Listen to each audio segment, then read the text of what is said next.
you very much. Thank you. Hi, everybody. It's nice to be here. Nice to see you all. It is. It's nice. It's funny to see you all here because I fucked all your mothers. So that's weird. Isn't that a weird coincidence? I fucked all your mothers. And here you are. You're not mad, are you? Did you all get together because you're mad? They liked it, so don't worry. You shouldn't be mad. You should want your mother to enjoy herself.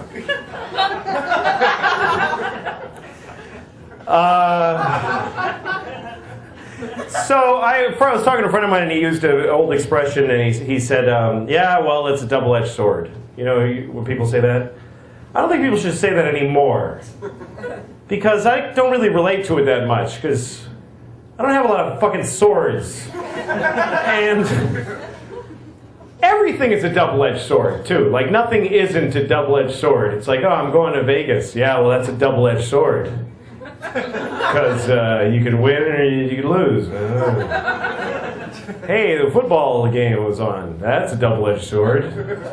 Because football is fun, but then something else is too when you're not watching that.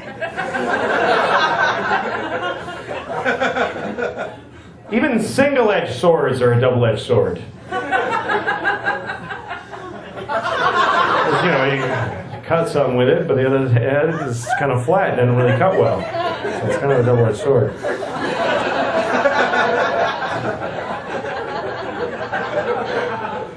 That bit is kind of Seinfeld-y, I think. And then I try to make it mine by doing it clumsily. That's how you modernize comedy. You take any bit Seinfeld would have done and just make it sound like you don't know what the fuck you're talking about. And then you sound clever.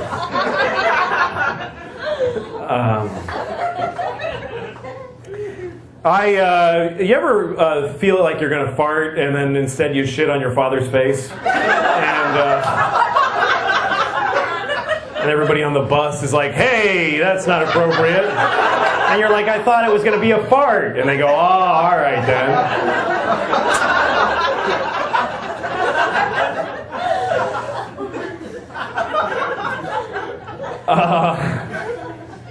I'm a little tired of all this terrorists alarming and the terrorist hatred, all this anti-terrorist. You know, terrorists are just people who like to murder other people.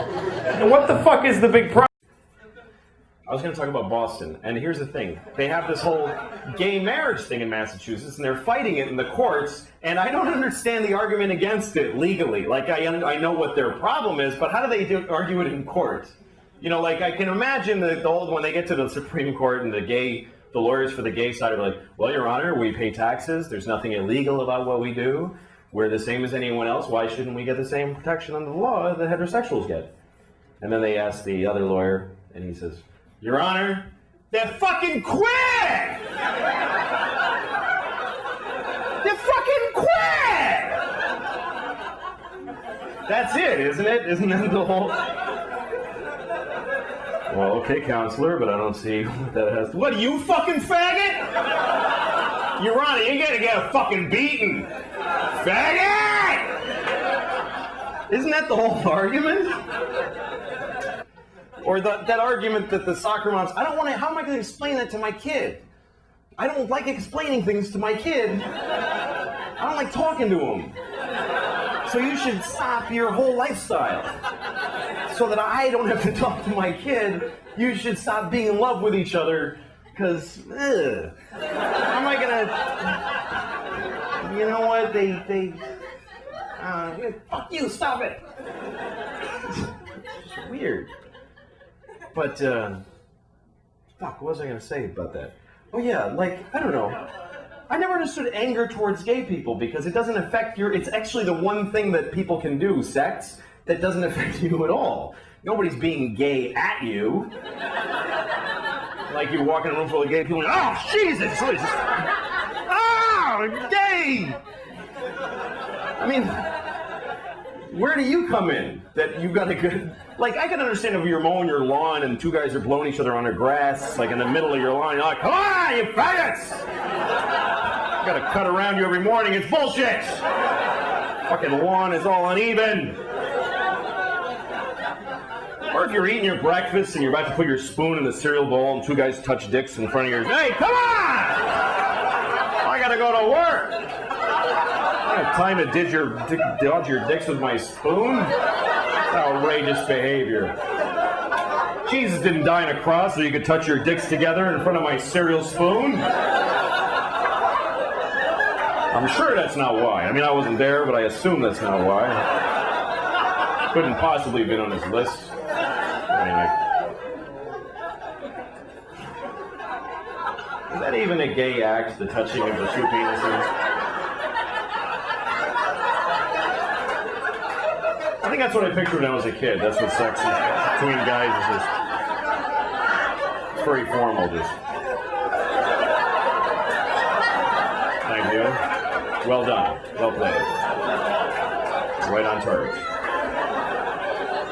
I don't think that's even gay. That's just friendly. Hey, Bill, how you doing? Let's see it. How you doing? Tip of your dick feels nice against the tip of my dick.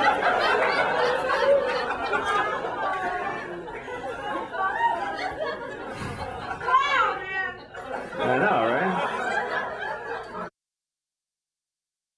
Please welcome to the stage Louis C.K.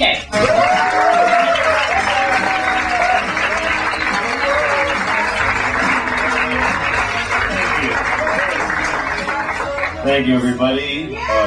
Yeah.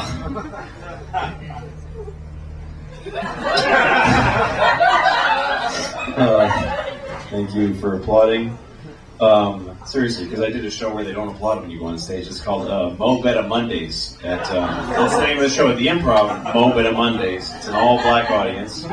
And I had done a show called Chocolate Sundays at the Laugh Factory, which is an all-black audience. And they invited me because they thought I was black because of my name, because I directed Pootie Tang, so people sometimes think I'm black. And so they invited me to the show. So I get there, and they go, "Oh, hi." And I look in the room and I go, "Oh, hi." And then we kind of stand there trying to decide, and I go, "Fuck it, hi." And they go, "Yeah, hi." All right. So I went on, and this is Chocolate Sundays at the Laugh Factory, and it was fucking great. I had a great time because nobody else is trying. They're all up there just acting cool, and I went up there and I tried, and everybody appreciated it. So then, because most comedians don't try. I'm not saying because they were black, but they were all black and unfunny. Every single one of them was black. There are far more unfunny white comedians than unfunny black ones. But every single comedian on that show was black and unfunny. Should have been the name of the show, really.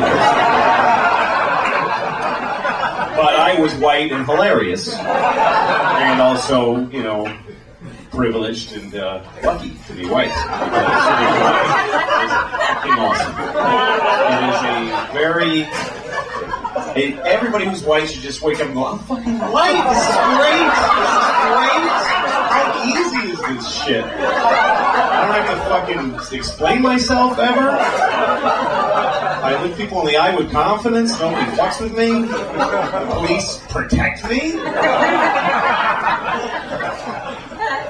It's amazing that black people, all they can hope from the cops is that they'll leave them alone. And we actually get to hope that they'll protect us. It's fucking a chasm of difference. And I'm on the greatest side of that chasm. I am on the fucking sweet side of that chasm. Just a fact, it's not a nice thing, but it happens to benefit me greatly. But anyway, I'm not gonna lie about it. Oh, it sucks being white. White people always complain about something like, "Oh, I don't get to say nigger." Like, the whole white people, why can't, how come they can say it to each other, but like they want to go to the Supreme Court. I should be allowed to say it somehow. It's not right. Just don't, why do you want to say it so bad? Just say it. Fuck. Anyway. So, Chocolate Sunday, I didn't certainly do any of that material there. The Chocolate Sunday is really great.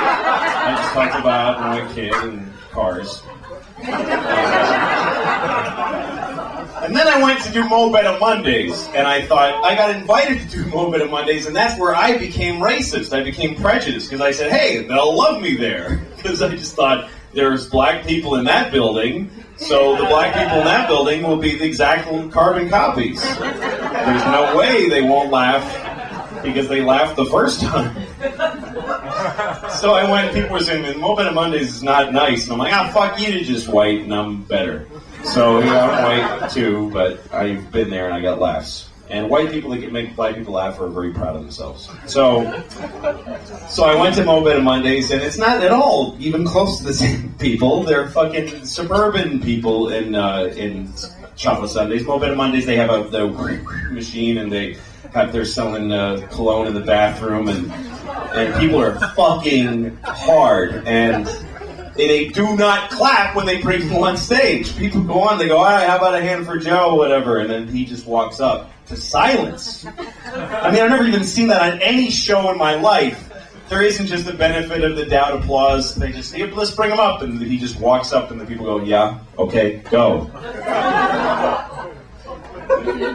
And I went on, and I didn't pay attention to the people before me because they were smart. They didn't go right into jokes. They started talking and shit. They just go, hey, yeah, all right, how you doing? Yeah, I'm just hanging, okay. For like 3 minutes of that shit. And then eventually they go, okay, they slide into a joke and get a tiny laugh. And by the end of the time they left, they go, all right. And then they applaud when the guy left. I go on and I just go, and I do a joke right away, and it gets nothing.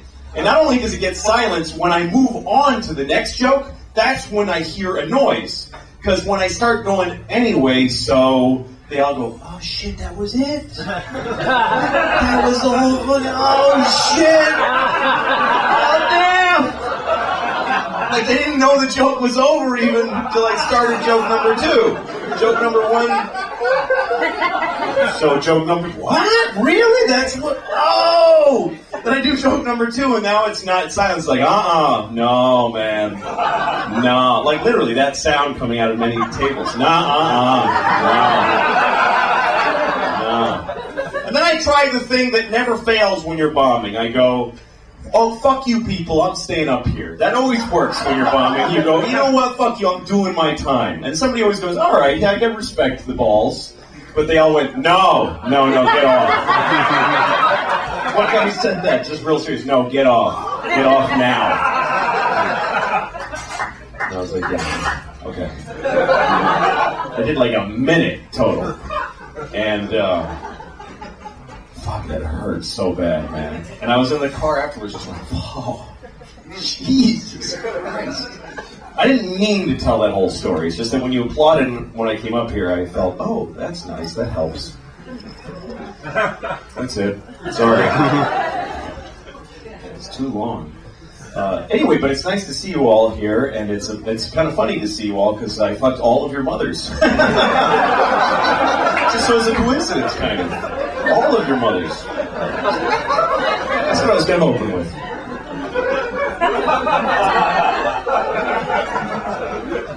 I was just in Ireland, and they have these posters. In Ireland, there's an election going on, and all over Europe right now, actually, for the whatever. I don't fucking care. It's not here, so it fucking don't matter at all. So, but I'm in Ireland, and there's an election, and there's a guy whose poster says "Stop the pedophiles." That's his slogan. Stop the pedophiles. And here's the thing, even if you're against the pedophiles, I wouldn't want my face with pedophiles all over the nation that I live in, you know? And I told that to an Irishman, and he said, actually, we say pedophiles. I'm like, hey, I've been fucking kids for 10 years. Don't tell me that I think I would know.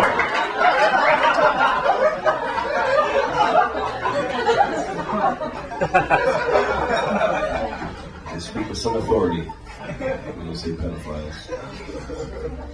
What else that's horrible? I've just been having horrible thoughts. I was going by a wedding, and there's this beautiful, I was going by a church, this wedding was coming out, and it was just so beautiful, and I kind of couldn't resist. I ran up to the groom, and I said, you fucking liar! I sucked your cock! You said we were going to Massachusetts!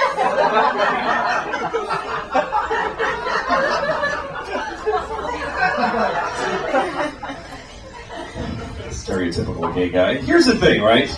It's not cool, right, to make fun of stereotypical gay people, but there are some gay guys who talk like that. There are gay guys who wear shorts that are really tight, and then those sleeve shirts can go, you're an asshole! And those guys are silly. And they should be laughed at. Not all to say, hey, all gay people act like this is wrong, but to point out that a gay guy that acts like that is funny, it's just fucking true. They're hilarious. Hello! There are gay guys who act like that, and they're fucking ridiculous. Of course they are. It's like when you see a black guy, there are black guys who go, shit, motherfucker! That shit's funny. That's weird to talk like that. It's weird to go, no, shit. Your hand like that, that's funny. You know, and it's not wrong to make fun of Jews that they're all Jewy, you know? Anyway, that's what Jews get. They're Jewy.